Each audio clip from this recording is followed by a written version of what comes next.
ついにゲームをリリースすることができました。ゲームの説明は難しいのですが、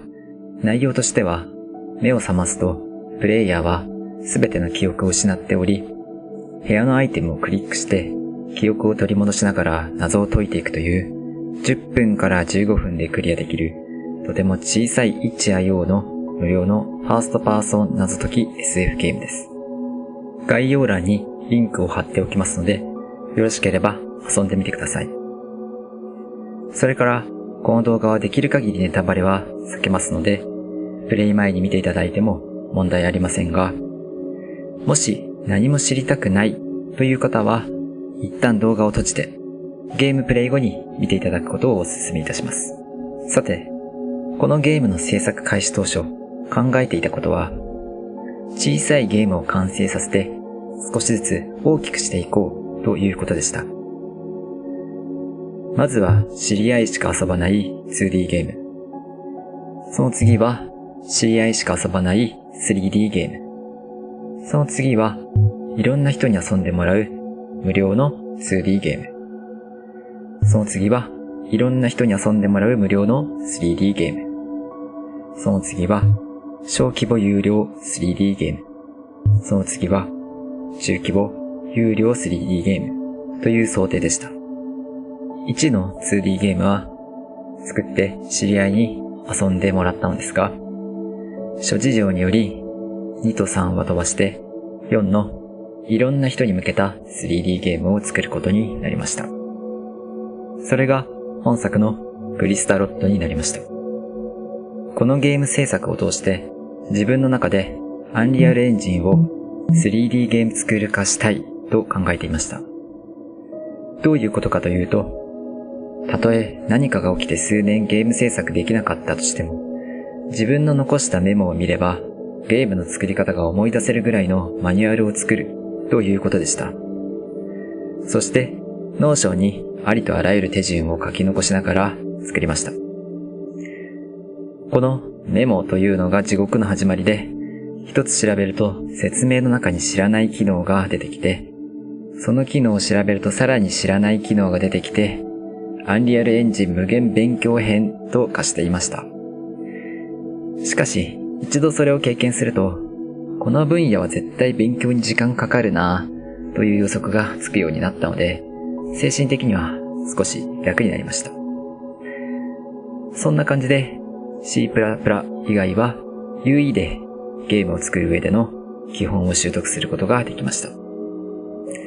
もちろんまだまだ知らないことは多いので勉強は続くと思います。まずは何か面白くなりそうなイメージボードを書きました。この時内容はあまり考えていないです。その絵から想像を膨らませ、ストーリーや世界観、謎解きを作っていきました。そして設定画を描き、それに沿ってプレイスホルダーを置きながらシステムを作り上げていきました。そしてキャラクターモデリングをして記憶のための画像を作り、謎解きを作っていきました。そしてテストプレイをしてもらい、修正点を洗い出しました。動画でゲームのマイナス点を言うのは良くないかもしれませんが、この時に痛感したのは、まず謎解きをブラッシュアップすべきだったなぁということです。ストーリーと世界観を優先して作ってしまったため、謎解きの修正時に世界観との整合性を取るのがものすごく大変でした。そして最適化をして、ローカライズして、効果音と BGM をつけて、バグフィックスをして、リリースすることができました。個人的に一番良かったのは、音楽経験が一切ないのですが、ずっと並行して DAW の使い方と耳コピなどをしていて、自分でゲームの曲を作れないかな、無理かなと思っていたのですが、結局一度も作曲したことないまま BGM を作らなきゃいけなくなり、最悪 BGM なしにしようと覚悟しつつ、土壇場で適当に弾いたアンビエントミュージックがそのまま BGM として使えたことです。ゲームに合わせた時にゲーム制作期間で一番胸に来るものがありました。サウンドが与える影響はちょっと大きすぎるので、次回からは早い段階で音をつけようと思います。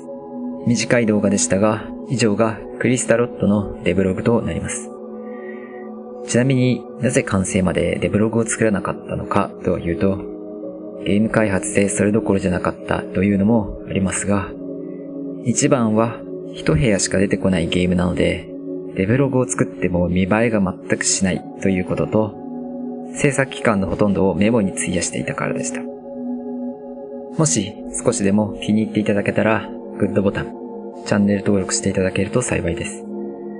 今後は簡単なデブログは YouTube で、詳細なデブログは Patreon という支援サイトで更新していくつもりですので、よろしければチェックしてみてください。